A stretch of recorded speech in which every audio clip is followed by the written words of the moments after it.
Selamat pagi, selamat siang, selamat malam saudaraku seiman dalam Kristus. Marilah kita siapkan hati dan pikiran kita untuk mendengarkan firman Tuhan. Tuhan beserta kita sekarang dan selama-lamanya.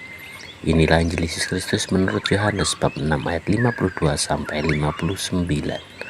Dimuliakanlah Tuhan.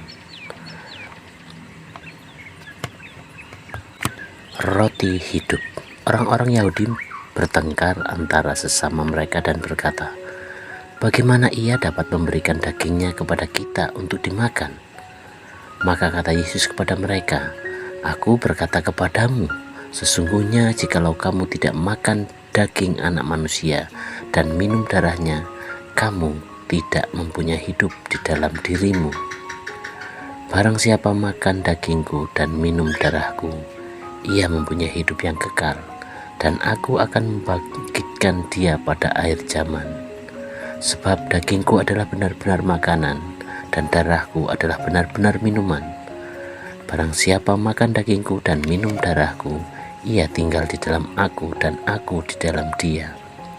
Sama seperti Bapa yang hidup mengutus aku, dan aku hidup oleh Bapa. Demikian juga barang siapa yang memakan aku akan hidup oleh aku.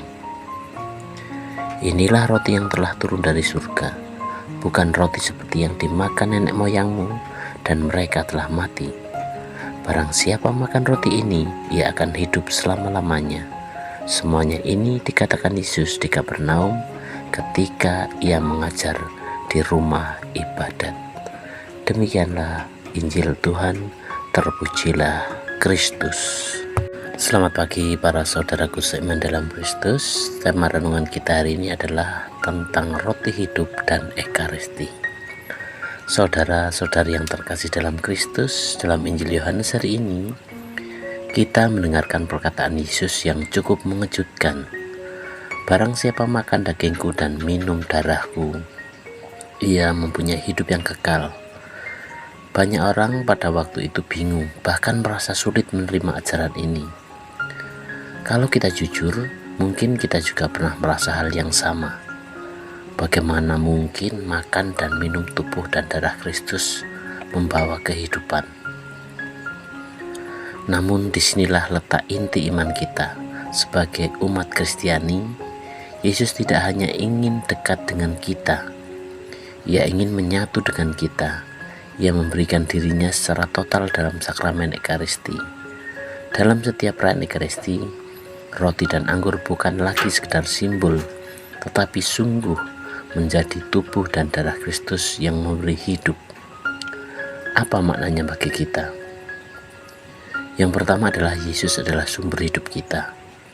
Seperti tubuh kita membutuhkan makanan setiap hari, demikian juga jiwa kita membutuhkan Yesus. Tanpa Dia, hidup kita terasa kosong, mudah goyah, dan kehilangan arah. Yang kedua adalah ekaristi sebagai tanda kasih yang nyata. Yesus tidak hanya berkata, "Aku mengasihi kamu," tetapi Ia memberikan dirinya sepenuhnya. Ia mengajak kita untuk belajar memberi diri dalam keluarga, di sekolah, di tempat kerja, bahkan di lingkungan. Yang ketiga adalah persatuan dengan Kristus mengubah hidup kita. Orang yang sungguh menerima ekaristi dengan iman dipanggil untuk hidup seperti Kristus, yaitu penuh kasih, kesabaran maupun mengampuni dan peduli kepada saudara-saudari. Saudaraku seiman dalam Kristus, Yesus berkata, "Barang siapa makan aku, ia akan hidup oleh aku." Ini bukan hanya tentang menerima komunion secara lahiriah, tetapi juga tentang membuka hati, percaya, dan membiarkan Yesus tinggal dalam hidup kita. Maka marilah kita bertanya pada diri kita sendiri, apakah saya sungguh merindukan ekaristi? Apakah saya menyadari bahwa Yesus hadir dan tinggal dalam diri saya? Apakah hidup saya mencerminkan kasih Kristus yang saya terima? Semoga melalui sabda ini kita semakin mencintai ekaristi dan semakin setia mengikuti Yesus sang roti hidup. Demikianlah perenungan kita hari ini, dan marilah kita akhiri dengan doa. Dalam nama Bapa dan Putra dan Roh Kudus. Amin. Tuhan Yesus yang penuh kasih, Engkau adalah roti hidup yang turun dari surga. Ajarilah kami untuk semakin mencintai Ekaristi dan menyambut-Mu dengan hati yang penuh iman. Tinggallah dalam diri kami agar hidup kami menjadi berkat bagi sesama. Amin. Dalam nama Bapa dan Putra dan Roh Kudus. Amin.